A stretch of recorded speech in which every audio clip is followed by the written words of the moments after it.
Good morning, good morning, good morning, good morning. There are so many lovely chat comments coming through already. So, good morning, everyone from literally all over the world. It's so lovely to have you here this morning. Thank you all so much for being here, particularly on these sort of dark and dreary mornings that the UK is certainly experiencing. I'm sure there's some people who can show off in the chat feature right now where they're saying the sun is shining where I am. So if that's you, then we don't want to hear from you. We don't want to hear from you at all. So thank you very much for that. Good morning, everyone, and hope you're all great. Those chat comments are wonderful, so do drop in the chat where you're watching from, and don't forget to switch it to everyone. So rather than just to hosts and panelists, to everyone, so everyone can see your messages come through. I've got two challenges for you as ever. The first challenge is to keep that chat feature buzzing throughout today's session. Today is a session which I think will hopefully speak to a lot of you on a personal level, even more than a marketing level, frankly. But you know, if we venture into marketing, that'll be great. But I'd love to see how this is sort of resonating with you and the bits which you sort of love, don't love, etc. Please do keep that chat feature buzzing. It's so important. The second is that I'd love to see your biggest takeaway shared on social media after today's session. That'll be awesome. Like, I love the chats that we can sort of have after these sessions and sort of bring the community together that way too. If that sounds good, then let me introduce today's guest. And today we have Sarah Warby, who's the Chief Customer Officer of Nandos, which, if we can all reflect for a moment, is pretty bloody amazing. It's a pretty cool job. I'm thrilled to little pieces on a more personal level, because in the small amount of time with Sarah that I've spent with her, then I've observed a human being who is level-headed, humble, has her priorities straight, and is just fundamentally kind. I feel like any time I spend with her, I come out happier, healthier, just in a good place. And this experience extends to the community too. One of our community, when they saw that we were going to be having Sarah speak with us, said, actually, you know what? I've worked with Sarah before. She's the reason I got into marketing. She was one of two marketers at Heineken who was prepared to take a chance on a sales director, them, and move them into the John Smith's brand. The rest, as they say, is history. And that's Gareth Turner, who is now the head of brand at Weetabix. And I just think that's mega, because like the same happened when we had Martin George from Waitrose come and speak to us, that people were coming out of the woodwork and sort of saying, you got those people to speak. They're amazing. And actually they made a difference. And Sarah's one of those. So I think that's pretty incredible. I love these chat comments coming in, by the way. So beautiful. Thank you all so much. Today we'll run as a presentation and then the Q&A. And to be honest, with the Q&A, we could go anywhere. So what I really want is your help in shaping today's session to make it exactly what you want it to be. We've got a lovely human being with us today. We've got all of you here today. Let's make it just amazing together. Let's co-create this experience. Let's co-create this hour. The way you do that is use the Q&A feature, which is found down below. Wiggle your mouse, you'll find it in your Zoom window. Pop your questions in there. That's wicked. Before we get going, I just want to say one final thank you to our sponsors for today. Our featured sponsor for this week is Brand Recruitment. They are recruiters who give recruiters a good name because they're lovely. They're based over in Cambridge, but operate nationally. And yeah, we've been working with them since the beginning. And honestly, you know, I can say with the utmost sincerity that I've just loved the experience. They're really good people. So if you need a job, you're looking to hire Brand Recruitment or the Job Marketing Meetups jobs board, two opportunities to get your jobs out there. A big thank you also to Geosk, Impression, Content Cal, Fiverr, Redgate, Cambridge Marketing College, Gravity Global and Third Light. We'll see all of those over the following weeks and into next year, each of which will be featured at different points. So that's my introduction done. So Sarah, I think we've sent Gareth red, which is good, and there's some absolutely phenomenal human beings in the chat feature right now. So it's over to you. Thank you so much for being here. Cool. I'm going to just share my screen. There we go.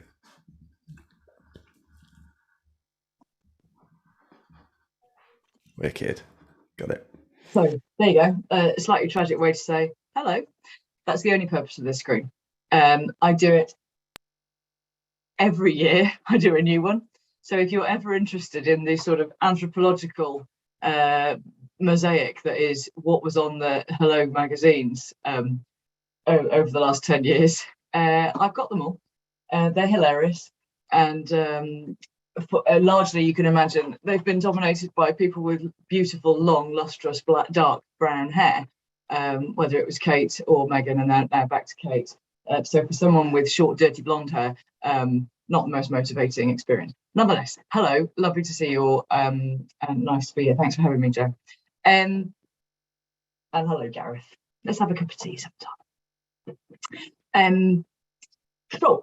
Gareth, in his little bit of blurb that he wrote about me, he talked about my career, which is not something I tend to sort of bang on about.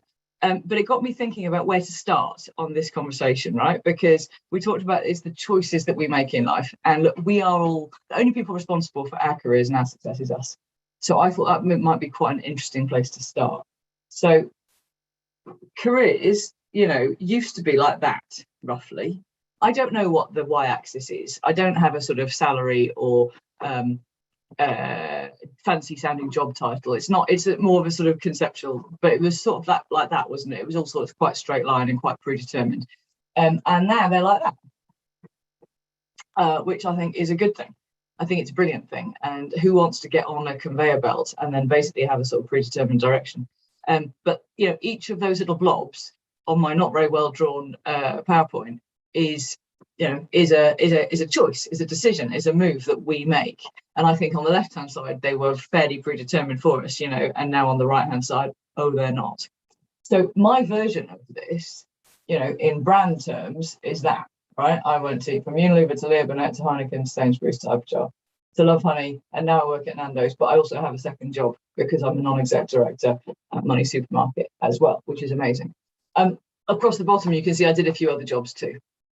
But largely these are the choices we make in life. So if I plotted that on with some fancy job titles, some less fancy job titles, if I sort of tried to apply my size of job, size of how it sounded, so what I got paid,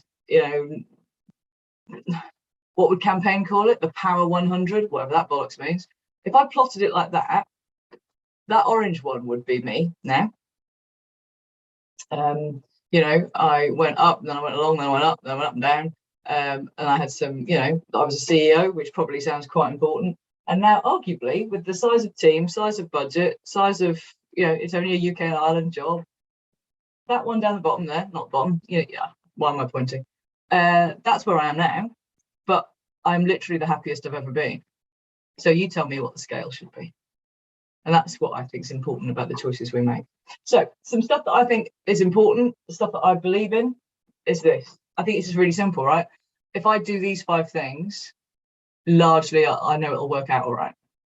By the way, I can't see the chat at the same time as doing this, so you're going to have to keep, and not that I'm not technologically capable of, probably not, but I'm trying not to, otherwise I'll get distracted by your interesting comments. So Jo, you're going to have to keep us straight on that. So I think that these sort of 5 things are quite important. I think it is quite important to have a strategy, have a plan, see it through. And I am a complete devotee to Ritson's approach to strategy, which is diagnosis, strategy, tactics, repeat. That is how largely I'm trying to do diagnosis, strategy, tactics at the same time. Not at the same time.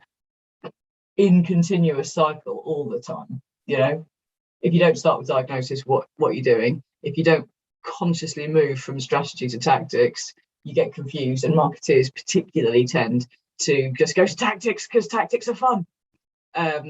So that's what I mean. Have a strategy, see it through. Yes, of course, it is all about customers. The definition of marketing, really, isn't it? Is working out, anticipating what people will want and need and pay money for, and then create demand for it. So if you're not obsessing about understanding a customer better than someone else, probably not going to do such a good job of that. I firmly believe that no one gets up in the morning to do a shit job. And therefore, if someone's not doing the thing that you hoped they'd do, there's probably a reason. Might be worth finding out. Whether that's an agency or someone you work with or for or within your team, sort of doesn't matter. if something's not going well, let's find out why, and learn together how we can make it better. It might just be that we haven't communicated. It might just be that they're too worried to tell you why they can't do something. Who knows? But no one. Let's not assume the crap. I also believe that if the day you stop learning is the day you start slightly calcifying on the inside. And that drives quite a lot of the choices I've made, which we can talk about if you're interested. And then here's the one that I want to unpack today: being happy. This is the thing that I think is kind of the key. So let's just talk about that for a little bit. So I think there are a couple of, three things that are sort of the key to thinking about happiness. I think you've got to know who you are. I think you've got to be really happy with that, I mean love that person. It's, love's not a word we often use in business circles. We should use it more often. We use it in brand love, but that's a metric on some shitty tracker. That's not what I mean. I think you've got to love who you are. And then I say just do that as much as you can every day. It sounds simple. It can be simple. Can get a bit lost in the hurly-burly of everything else. So when I say know who you are, I mean, if I turned off mute and said, picked on someone, I'm the only person whose name I know is Gareth, so sorry, Gareth. But Gareth, what is your super strength? What do you bring to the world? What are you best at?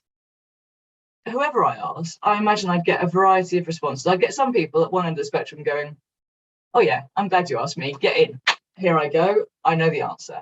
I've been really thinking about this. And I'd have other people going, oh, don't ask me, because I haven't thought about it. And that's totally fine. I didn't get up, I didn't start thinking about this stuff when I was, I'm 50 now, right? So crumbs, I've been thinking about this for a long time, but I still didn't start doing it until I was about 30. So I don't expect everyone to have the answer, but I would encourage you to find out and to go through that sort of exploration of thinking about, well, what is it that I'm really great at and that floats my boat? The questions you can start to ask yourself is, where is it that I have an amazing impact? And that people go, oh, how do you do that? Or people come to me for, which bits do you have a gravitational pull? And which are the bits that you really go, that was a good day? So mine, as an example, when I say super strengths and the thing that makes you, you can't have loads. I was in a thing once and someone asked the question, and it was a genuine and sincere question. I'm not mocking the question, but I want to use it as an example. Someone said, I think my super strength is that I'm quite a jack of all trades. I can turn my hand to anything. And I said, brilliant. It's kind of cheating. You can't say my super strength is being quite good at everything. And it might be true that you're quite good at everything, but come on, let's find a spike. So my spike, and I deliberately write it in pink sparkles, not just to fit in with your positively lovely branding, and I haven't got the words, I can read them now, but they're not the words that, I don't sort of trot this out like a thing that I've had tattooed on my eyelids. But this is what I try to do every day, right? I just want the impact. I want to, and if I was standing up, I'd be kind of skipping around and going like this. I just want everything to be a bit better because I was there. That's all, right? I want people, and it's through people. It's not just like I want the garden to look nice, and my garden looks shit. But I was looking at it. I want people to have stretched themselves a bit more and have laughed a bit more and have found stuff out about themselves and have just gone, oh, I didn't know I had that in me, and just been proud of themselves, right? That is what I do best. I get the best out of other people. I'm not the best at the world at it. It's the thing that I do best, and it's the thing that I love to do. So my best days are the ones where I come back having spent a day with my team or whoever, and having done a little bit of this, a little bit of sprinkling, whatever that sprinkling is. That's what I do best. So I would encourage you to work out what's your version of this. By the way, the reason I wrote it in pink is because I had to get over myself. I spent most of my career being the only woman in a room, and that has an interesting impact on you, and also being the crayons department, and you have to get over that too. So we might come back to that in a minute. That's why I wrote it in pink sparkles. Oh, by the way, at this point I'd normally do a joke about what I wear. I'm sorry, I'm in my gym kit. I have put my gym kit on today because I'm desperately keen that at some point in the day I will find a spare 45 minutes and I'll go off and get sweaty and then I'll come back. It hasn't happened yet. Right, so how do you find your version of this? Let's get practical. So I would say that you've got a couple of things to do. One is the breakfast of champions, feedback, right? That's the thing. Go and get yourself some feedback. Now, feedback is a weird old thing. I could do a whole thing on feedback. It's probably my favourite topic in the world, because we're all so shit at it. But if we were good at it, wouldn't the world be a better place? And every HR people team course I've ever been on about feedback talks about how you give feedback, and it gives you those models, you know, the Johari window and the shit sandwich and whatever the other ones are. I'm sure that's not an official one, you know what I mean? I think, wouldn't it be better if we all focused on being really good at getting and hearing feedback? And then it wouldn't matter if the giving was a bit clumsy. If our ears were better, it wouldn't matter if our mouths were a bit well-intended but not that precise. So my encouragement to you would be, get into the habit of asking good questions, asking for feedback. Now, on the topic of good questions, this is a terrible question. If you say to me, have you got any feedback for me? Firstly, it's a terrible question because in brackets, you're basically saying, please say no. Is there anything? Please tell me I'm fine. And that's totally understandable, right? Because feedback is a really, really complicated cocktail of some of the fundamental psychological human needs smashing together like tectonic plates, right? It's our desire to learn and grow and develop, smashing into our need to be loved and valued and appreciated for who we are right now. And they go, and you know what happens when tectonic plates hit? You get a volcano, right? So that's why feedback's hard. But if you take some time to ask people really good questions, it opens things up. If you say to me, have you got any feedback? I'm thinking about what? You know, about your t-shirt, about your choice of life partner, about the presentation you gave yesterday, about the document you wrote. I don't know. I don't know what you're really looking for. Whereas if you ask a really narrow, interesting, specific question, it opens up the conversation. So if you say, what's the one thing I do that you find really helpful? That's the start of a conversation. What's the one thing I do that gets in that you think you see trips me up? What's the thing I do that gets in the way of what you're trying to do? Maybe even, what's the thing I do that you think that if I worked at it, I could be world class? Because I think the purpose of feedback and development plans, everything starts with a really good development plan. I'm a big fan of writing a PDP really well. I'm not a fan of writing a load of bollocks and putting it in a drawer. But the point about a development plan, is to know what you're brilliant at and work out how to develop that more. Because whoever you work for, Nandos doesn't hire me for my ability to do pivot tables. So why would I try and get better at them? I can just about do one if I really have to, but I've got loads of friends who could do them really well. Nandos needs me for the things I do well. So the purpose of a development area is only to work on it enough that it's not getting in the way of your strengths, and then go like hell and work hard on your strengths, because your strengths are what make you brilliant, and your development areas are only there, or your work on your development areas is only do it enough to not hold your brilliance back. I'm not trying to become brilliant at pivot tables. I just need to build my leadership skills and the things that I need to keep working on are getting my big muscles bigger. I'm not trying to grow my little flabby ones. And then once you've got your feedback, have a look in the mirror and be really honest with yourself. And try not. So you've got to not fall into that trap of, well, if I'm good at it's back to the I'm just really quite good at everything. Love the spikes. The spikes don't mean that you're not good at other things. It's not like if I'm good at A, am I crap at B? It's not like that. It's what's the real spike. So I can still write a strategy. I can still make the odd advert if I'm allowed to. I'm not bad at those, but my spike is the thing that I talked about earlier.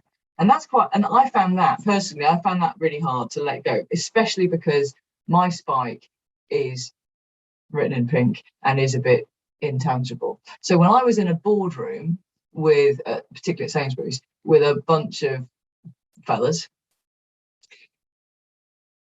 that strength that I defiantly write in pink sparkles now wouldn't have been particularly valued, because what was valued was much more operational and much more delivery focused. And, you know, they'll have their really important big conversations that involve doing lots of complicated mental arithmetic, aggressive. They'd have a maths off at each other. And, you know, I've got a fucking degree in engineering. I'm okay at maths, but I'm not going to play that game. What? That's not what I'm into. So that you've got to be able to embrace what you're brilliant at, and know that kind of means, yeah, I'm still good at this stuff, but I'm not going to try and make everything a spike. So once you know that, then we're straying into love that, right? And this is about being happy and being happy in your own skin. And I'm not going to do this story for too long because I want to give view for questions. But I'm from South Wales. My brother and I were the first people in our family to ever get to a university, and holy fuck, I got a place at Oxford, and that was quite a surprise to everyone. You know, most of all me. And I go there, and I'm like, wow. And by about week 5, by the way, I did engineering. There were 200 of us in the year. 6 of us hadn't done further maths. I was one of them. So by week 5, I am out of my depth and drowning. And by week 6, you know what it's like when you're new somewhere. No one knows anyone. I have withdrawn. I've gone into my little shell. And it's not just that I'm not coping very well with the course. It's also that I come from my normal school in South Wales. Can't you tell from my very broad Welsh accent? But like Oxford is one of those places where everyone, I mean, like wherever you look, there were people who were cleverer than me, funnier than me, prettier than me, had taller than me, had nicer hair than me, better fingernails. I mean, like literally fucking everything, you know. And I just went, and I was completely demoralised and deflated. And my best mate came to see me, and she was like, she was reading physiotherapy in Cardiff, and she was like, what the fuck is wrong with you? You're in that place. You're walking around in a postcard with these incredible people who can teach you, you know, they're some of the best minds in the world, and you are hiding in your room. What the fuck is going on? Amazing, right? She gave me a proper slap, and that was quite cool. And I started to come back out of my shell. But what I wish I'd known was that this, right? We think our society has programmed itself such that we believe that success makes us happy. And actually, the brain science, I'm a bit of an amateur brain scientist, never done a practical, fear not.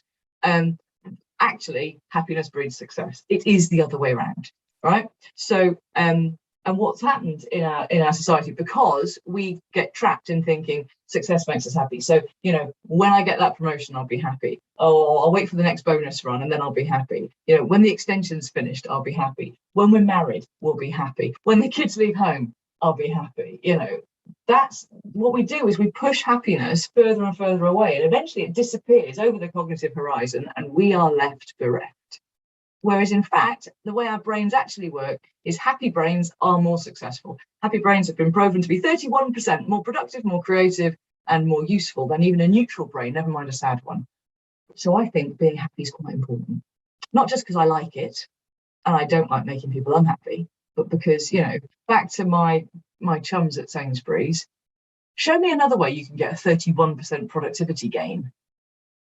I can't think of another way other than let's be happy. And here's the thing, this is the other bit that the scientists have proven, we choose how happy we are. 90%, so not 100%, but 90% of our happiness in our state. And these guys, particularly if you're interested, the positive psychologists, particularly the guy called Sean Aker at Stanford, unbelievable work. Or just read his just watch his TED Talks if the books don't appeal to you. Unbelievable. The experiments they do and the tests, they're so clever. I don't know how they devise the creativity to make those experiments. They're awesome. And they've proven that 90% of our happiness is not stuff that happens to us. It's how we choose to respond. And they've done all these amazing experiments with, lottery winners and landmine victims and all sorts of incredible stuff. We choose how happy we are. We can wire our brains to be happier. And it's important, right? Because happy brains are more successful. Why? Because when happiness happens, this little chum shows up, C8H11NO2, which is dopamine. And dopamine doesn't just go, ooh, little squirt of happiness. What dopamine does is it kicks off this circle, because dopamine also opens up the learning receptors in our brains. So you do something well, you have a squirt of happiness, the learning receptors open up and you learn from it, which means you're more likely to do it well again. And you do something else well, and suddenly we're in this beautiful flywheel of joy. And we can push ourselves into that. It doesn't just happen to us. So here's my top tips. That's all science that I've nicked from someone else. This is more like my own meandering experience. If you want to rewire your brain and get into that happy loop, I would say for 21 days, do these things. I've done it. I'm not always there. I'm not like walking around in sort of Mary Poppins land, but right now I'm sitting in COVID house. But nonetheless, try this if you're interested. For 21 days, stop reading the news. I don't read the news. I listen to a little bit. Most of my news I get from Have I Got News For You and Mock the Week. Probably not good sources, but nonetheless, it makes me laugh. But what I mean by stop reading the news, the longitudinal studies of positive to negative news coverage over the last 50 years have shown just how much the negative coverage, the cynicism, the violence, the aggression, that is violence of language. I don't mean violence.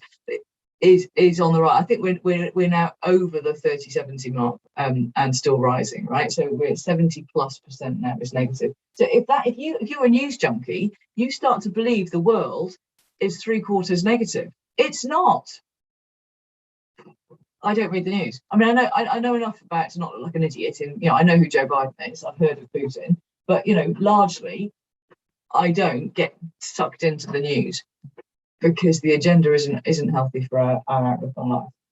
Write down 3 positive things for which you feel grateful every day. Gratitude diaries are a thing now, aren't they? But just all I would say is just do it and make them proper gratitude, right? You're not allowed to cheat. You're not allowed to write, well, at least the kids didn't burn the shed down. Right? That doesn't count as gratitude. And then this is my favourite. Give one unsolicited piece of praise every day. Don't limit yourself to one, but don't do like 23, because then you start to become. I did get feedback once when Sarah, you're doing a bit too much of the praising, because it starts to undermine it. Don't say well done just for opening my book, or whatever. But one well-placed, unsolicited piece of praise every day really works. You get an amazing impact. Try those for 21 days and see if your brain starts to rewire. Cherry on the top, thanks to my friend Kelly for her tat. Cherry on the top is do a bit of exercise. And if you're into meditation, do that too. And between those 3 and maybe plus 2 more things, you will rewire your brain to be more predisposed to happiness and then more likely to get into that circle. Hooray. So therefore, I guess what I would say to sum up, right? Snoopy was a big thing when I was a kid. And my best mate Ness was obsessed with Snoopy. Her bedroom, you go for a sleepover at her house, and it was slightly weird. It was like it was Snoopy everywhere looking at you, and occasionally Charlie Brown. But she had a poster which I have tried to find, like on the vintage poster sites, and I can't find it anywhere. But I will never forget it, because I thought it was really weird. I've always been, even aged 8, I was linguistically pedantic, because the words said this. The words said the time to be happy is now. And I thought that was weird, because that's not how you talk, is it? You say, let's be happy. Now is the time to be happy. Or, you don't say the time to be happy is now. And it always struck me. But I realised it was right. What Snoopy was getting at, and Charles Schultz, who wrote it, what they were getting at was, don't push happiness over the cognitive horizon. Get ourselves into that loop and enjoy the present. So I think the wisdom of Snoopy is remarkable. Be who you are, know who you are, love it, and then just get on with it. That's what I'd say on a dreary Tuesday morning. Wonderful. Thank you very much, Sarah.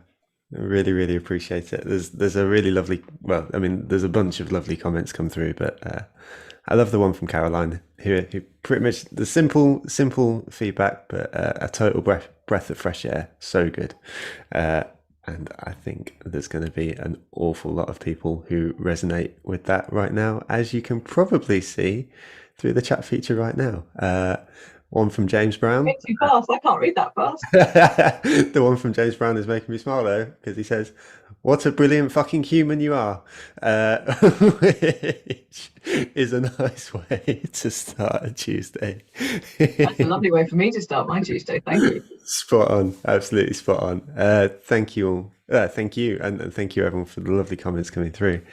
We do have a bunch of open questions right now. If you see any that you like, give them a thumbs up. They're found in the Q&A feature. Or if you don't see the one that you want asking, make sure to get them into the Q&A so we can ask them for you. Thank you very much, Sarah.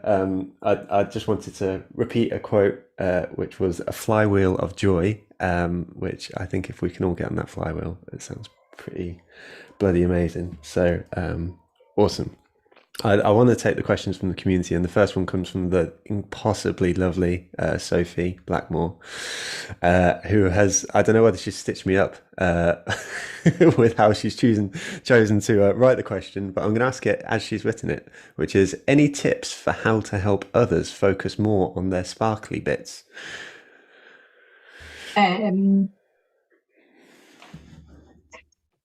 Look, I totally understand that it's, and I do want to come to the point that I've just noticed that earlier on that James made about, you don't let this translate into people feeling blamed for feeling unhappy, and then these are all related, because absolutely right. If you can't get to your sparkly bits on your own, it's not like this is your fault.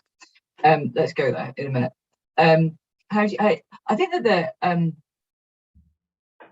I think that a lot of us, myself included, can get kind of caught up in the right here, right now. And all of this stuff needs a bit of time and a bit of space. And we do have to prioritize it for ourselves, right? And sometimes you'll have a really supportive line manager. You can go to your line manager. And this isn't just a work thing, right? This is a life thing. But, you can go to your line manager and say, I want to do some feedback and I want to do some stuff on my super strengths. And some of them will go, brilliant. And others will go, what you're talking about here is the to-do list. And I fully, if you're lucky, you're lucky. And if you're not, you're not. But if you're not lucky, then it's about carving out some space to do it for yourself anyway. And so to me, how do you focus on your sparkly bits is, you've got to, if you want to do it, you've got to want to do it. And if you do want to do it, then you've got to get that feedback and get that clarity over what is it that really makes me happy. And then, write it down and stick it somewhere. Or, it's what I guess the sort of top tips are, if anything's a secret, it's easy for it to wither. If you start talking about it, if you start normalizing the language, if you start saying, like a buddy of mine, well, Joe, Sherilyn. So Sherilyn, who runs the Marketing Academy, she decided that she needed to lose quite a lot of weight. She needed to lose 100 pounds. Yeah. And she decided that the only way she was going to do that was give herself 100 weeks to lose 100 pounds and start a blog. And before you know where you are, you've got several hundred people expecting an update on what you weigh every week. Mm-hmm. And whether they were expecting it in that kind of slightly censorious way or not is irrelevant. Yeah. She had a public commitment now. Brilliant, right? So to me, like, get some like-minded people, get some friends, start talking about this kind of stuff. Don't do it on your own. And as soon as you start verbalizing it, it starts to stick. It starts to become real. At Nandos, we used to have a phrase, and we kind of still do, but we used to have a phrase we're a privately owned business, and our owner, Robbie, he loves nothing better than what he calls a bit of scrumming. And that means a conversation where you take different lightly held views, but ligtly held, strongly articulated views, and it's quite a sort of And I joined, and I didn't like that word. So I never call it scrumming because I think it's a bit aggressive and da, da, da. So I started calling it noodling. I used to say, Robbie, can we just spend a bit of time noodling on loyalty? Or can I noodle with you for a bit? Noodling has been, he thinks it's a fun word. He started using it. Everyone started using it. No one does scrumming anymore. Everyone does noodling. It's the same thing, but half the people don't walk into the room ready for a punch up, and the other half don't walk into the room feeling a bit scared. Start normalizing the language, and then it really helps, right? But you've got to get the feedback.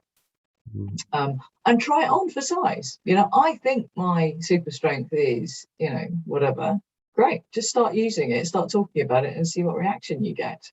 And then to focus on your sparkly bits, then it's about, right, how does this match with what I spend my time doing? Because if I get to do a bit of this every day, happy day, you'll never spend all day doing the fun stuff, right? You still have to do budgets, or you still have whatever the bit is that you don't. We all have to do that. But if there's enough of the good stuff, brilliant. And if you can see a way to do more of the good stuff, can I get on a project? Can I work on an action group? Can I take a lead on that thing? But if you've got them in your mind, then they start to come true. If you've got them in a drawer, they don't. That was very long-winded, sorry. No, I'm very, very happy with long-winded. I think that's great. Thank you. And I think there's a question here from Kelsey, which sort of loops into what you were saying at the end there, which was, you're not going to be able to spend all of your time doing the thing that makes you sparkle. But Kelsey's question is, what if your feedback is saying stuff that doesn't align with what you feel is your sparkle? Yeah. If your feedback says you're great at this and you go, I hate that. Yeah. Well, yeah, spot on. Yeah, absolutely. Well done for being good at something you don't enjoy. I mean, seriously. But I would put that in the camp of I think there's two things. Either it's something I've managed to turn my hand to, which just shows, wow, well done. But that's probably not where you want to spend the next 30, 40 years of your working life. Or there's something more in there. And maybe think about this from you're gathering insight, aren't you? Just like you would for an insight project. So maybe part of this is, what would we do with insight? We'd ask why about 5 times before we got to something real. So maybe do the same thing. So if you get a piece of surprising feedback, like, oh, I didn't realize you thought, let's just scratch at that a bit more. So why is that? And maybe you ask yourself why as much as other people, but why is it that you do? So people say to me, oh, yeah, you do good speeches. Right, fine. That's not my super strength. So what is it about that that's interesting? What is it about, and why is that important? And why is that impactful? And why could that? So I think you've got to go further, because there might be surprising feedback on the outside, but actually, especially if it's coming from lots of places, it's something you're doing a lot. Yeah. It might not be on the surface the thing you love, but there could be something underneath it. You go, okay, and that takes me in a different direction. But don't let the feedback dictate what you think you should have as a super strength. Your super strength has got to feel, you've got to try it on and immediately go, oh, it fits perfectly. If it's a bit scratchy and itchy, it's not. Yeah, and I guess that loops into your thought about success does not breed happiness. It's happiness that breeds success. So in that search, you are searching for the happy place, right? Exactly. I chose entirely the wrong degree course. I should never have done engineering, but I did it because everyone told me I was really good at maths and physics. I should have done some biology or psychology or something that I was fascinated, or maybe languages. I should have done the things I was interested in, but I didn't have the confidence to do the things I loved. I did the thing everyone told me I was good at. And I had 4 miserable years. Yeah, that's huge though. That's so huge. I love that. I think that's such an important point there, and thank you for putting it that way as well, because I think that, for me at least, that really landed there. That was a really nice way to verbalize it. I want to take a question from Gareth to sort of change tracks a little bit, from our friend Gareth, who asks, when your values and skills aren't aligned to the organization one is in, like in the example you shared at Sainsbury's, is it time to move on, or do you persevere to find something else? There's a danger of being a twat when you answer this question. I think Prince Harry, only this morning, in my bid to not listen to the news, on the 15-minute school run, on the way back, I had the news on. Apparently, Prince Harry's been talking about people who are brave to quit jobs and stuff. And it's like, brilliant, you've got 30 million quid in the bank. For the avoidance of doubt, I don't have 30 million quid in the bank. But what I will never do is go, oh, get on your idealist high horse and leave. Of course, I'm not going to say that, right? I think that that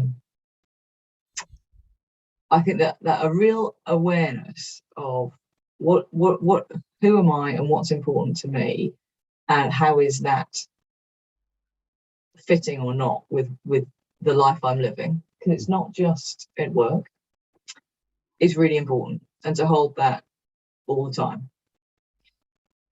But they'll never perfectly align, you know. But there are some cultures that I've worked in where I arrive and I go, I feel like I've come home. And there are others where I go, or I feel like I've come home and that's great. And then things change and it feels less comfortable. So it's one of the contributing factors. I would never stand up to anyone and say, you must immediately leave if it's not working. You know, resilience is a thing that we need to build too. And if I don't like things about a culture where I'm working, well, there's a few things you can do, right? You can make your own little ecosystem of the bit that you are in. And, you know, and then you hope that it rubs off on others. If you don't like the way your colleagues are leading, well, don't moan at them. Just do a really great job. And their people will suddenly want to work in your team, and suddenly change will start to happen. Discuss. Maybe, maybe not. You know, I'd give that a go before having a hissy fit and walking out. I'm not suggesting you would have a hissy fit. Okay. So, you know, so no, I'm not going to go all idealist on this. I think that's a bit daft. But I do think that it's one of the factors where you get to where am I in life, and then, you know, there is another sort of related point here, which is about how much we choose to emotionally invest and engage in our jobs. And certainly in the past, I have definitely been guilty of over-investing, and that's unhealthy. Interesting. Why is that unhealthy? What? Because there'll be a lot of people on the call, presumably, who will be freelancers or run their own companies, as much as there are sort of folks who work for other companies as well. You know, why does that feel unhealthy to you? I think that's a great clarification. I think over-investing when you are employed, over-committing, over-investing, you're giving too much. At that point, I think you're setting yourself up for some kind of disappointment. I think it's very different if you're self-employed, but it's still really important to value your own time properly. Yeah. I've only consulted sporadically in between other things. You know, I've never left job A and know what job B is going to be, so I always do a bit of something in between. I'm hopeless. I'm utterly hopeless. You know, I charge a big day rate. Yeah. And then I work 24 hours of it, not quite, but you know what I mean? I don't have the discipline to be self-employed. I couldn't do it. So I have immense respect for those who do. Yeah, spot on. It's funny. It's one of those things I spent a lot of time trying to seek for, to get consistent 6 out of 10 days, you know, and sort of turn up to work and sort of like be 6 out of 10 every day, since I, you know, started going full time on the Marketing Meetup. And this isn't advice, this is just how I've coped with it, which is actually, I've realized that I usually have 10 out of 10 days or 2 out of 10 days. And for the most part, it's 10 out of 10 days. But I just need to accept that 2 out of 10 days is part of my life, because 6 out of 10 actually sounds like quite a dull place to be in for me. You know, so it's not advice, don't take it for yourselves, but certainly, you know, that's the way that I've chosen to rationalize being, you know, so invested in a company or so invested in a community, you know, like this. So yeah. And if you are working in an organization, not for yourself, remember, however wonderful the culture is, and I've worked in some incredible cultures, I've worked for private equity, I've done, you know, a few different things, but however wonderful the culture is, ultimately, and however amazing your boss is, ultimately a business is hardwired Mm. to get as much value out of all its assets as possible. Mm. It's not malicious. That's just what a business does, is it tries to get as much value out. And so the only person who can regulate your effort is you. Absolutely. And actually, if you expect someone else to do it, then you're in a sort of parent-child relationship with your organisation or your line manager, and that's not very good. No. So for me, that's the point. I've spent a long time, and I'm still not there. I wildly overcommit. I believe that, you know, I need to work on the time machine project in the shed because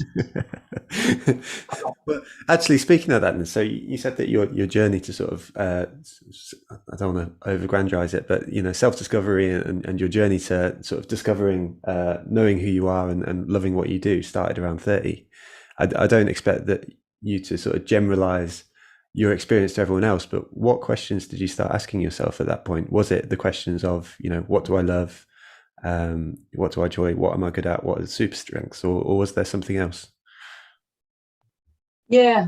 So so I had a few clues in my 20s. I resigned from Unilever in a huff, and then realised that was a really stupid idea, and I had to suffer the absolute indignity, self-inflicted, of unresigning and going around and eating humble pie. And I ate a lot of humble pie, and I was incredibly lucky that they let me stay because I'd had 3 months' notice, and I'd done 2 months, 3 weeks, and 2 days. It's the last Wednesday, and I suddenly realised, oh shit, I've made a mistake. This is a disaster. Um, and I had to go and see the marketing director and go, I've been a dick. Any chance for my job back? Yeah. But I had been a total dick. I've been going around burning bridges left, right, and centre because I was leaving. I didn't care. I'd been building bridges purely so I could burn them. I mean, I was an absolute pirate. I was a terrorist, and so that was a clue, right? And so there was a lot in there that I needed to think about. And it's when things go wrong that you stop and think, isn't it? So I would encourage you to think when things are going well as well. And so I think there's sort of a few moments of, oh, that was a bit dickish. That was a bit dickish. And then yeah, I guess it was probably about 30. We went to live in Australia and came back, and we were like, okay, what do I actually want to do with my life? And just going up that sort of straight path just didn't do it for me. And I started to realize that I don't need to do things because other people expect me to. I need to do things that I want to do. You know, notwithstanding responsibilities, I'm the only breadwinner. I can't take the piss and just sort of skip around and make beads on a beach. But much as I'd like to, I think it was a moment of, around the trigger for me was I suddenly realised I was doing things because other people expected me to, and I didn't know who these other people were. I'm still plagued by that. I'm still plagued by the fact that, you know, I've been a CEO and now I'm not. So what does that say to the world? Whoever the fuck's watching, get over yourself, Sarah. No one. But what it says is that I didn't do a very good job as a CEO. That's what it says to someone who doesn't know why I quit being a CEO, which is different, and it didn't work for the family because I was living away from home. But what my CV says is, oh, didn't work out, went back to what she knows best. I had to live with that, and I'm okay with it. Thank you for sharing that. No, I think it's really important. You know, there's a lot of comfort that I think you've offered people there. Let's take some questions. I appreciate that you've got to go at 9:30 sharp, probably 9:29. So let's take some questions from the community, and there's a bunch of them. There's also a really, really interesting chat going on in the chat feature. The thing that I would encourage folks to do is make sure we switch it to everyone, because like there's a couple of really lovely comments that have come through that only Sarah and I can see. So you just need to find the blue tab, and where it says to, rather than saying to host and panelists, it's to everyone, so everyone can see your stuff come through. So the question that is top in the Q&A right now is from Dan. Dan says, my career history probably looks more sporadic than yours. What's the best way to explain the strengths of that to potential employers? Oh, great question. Well, first up, remember that, and this comes from Odgers Bernstein, not from my made up shit. Jane Dessar at Odgers told me that she reckons that 15% of the jobs go through a search firm. Interesting. So 85% of them go elsewhere. So just get to know other people. You know, like I think I've got a job through a search firm once. I think. Yeah. Didn't Heineken was direct? Sainsbury's was direct. Sainsbury's, I just wrote to Justin King and said, "Give me a job." I mean, bananas, right? I still can't quite believe that I pulled that with it. He did that. He's clearly mental. So just have that in mind, right? The headhunters are important. You need to know them. You need to network them. We can talk about networking in a minute, but they're not the only way to an interesting, meaningful life. And of course, if their whole market is only 15% of the available jobs, each one of them is probably 1 or 2%. Right? Hello. And yeah, they're all estate agents for human trafficking anyway. So I think that cultivating relationships so people get to understand your story and knowing what your amazing strengths are, so that you can say them really fast, right? So and you can tailor that speech really fast to the. So for some people, I don't talk about getting the best out of others. I talk about how I've worked in every ownership structure, and I've worked in every sort of in a variety of markets. I start to use their language, not mine. Verticals, whatever the fuck, all those words that people use when they leave their real brains at home and start to talk like business people. For me, this is I know how to grow businesses. That's what I do for you. I work out what people want, I work out what people pay money for, I work out what we can profitably provide, and then I create demand for the bit that overlaps in the middle. Yeah. And I can do that in big companies, little companies. So the benefit of my slightly odd career is that I'm adaptable. Mm-hmm. There you go. Fun. So work out how to encapsulate it in service to what you want to get to do next. Yeah. No, I love that. I mean, to give a real, an example of only 2 weeks ago or 2 or 3 weeks ago, the person we hired for the marketing meetup, we didn't ask them about what they did, we asked them who they are, and it feels like more people are coming around to that way of thinking, and certainly there's. And the danger of sounding like a marketeer, think about it like a comms brief. And what you've done is the reasons to believe, not the message. Yes, nice. I like that. I've only just thought of that. I'm quite pleased with that. Congratulations. It's not bad for 9:25 on Tuesday morning, so I like it. There's a question from Charlotte that actually loops into what you were sort of saying there, which is when you joined Nandos, how quickly did you bring your sparkle out and help other people understand it quickly? Did you actually go in and sort of give the presentation and say, "This is me," or did you sort of, was it more? Nandos is a very, very unusual place. It is a very psychologically mature place. It's the sort of place we start meetings with what we call a check-in, where everyone talks about how they're showing up today and why. Nice. So I talked about it in my first interview. Mm-hmm. Okay. Because I knew I could. I just got the vibe that I could.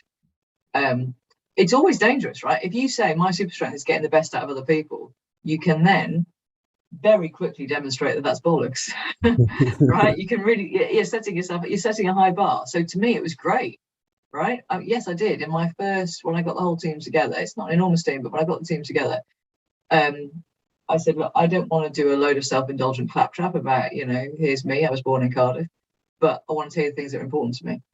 So those charts that were in the Nandos font, they were slides I used with my team. Okay.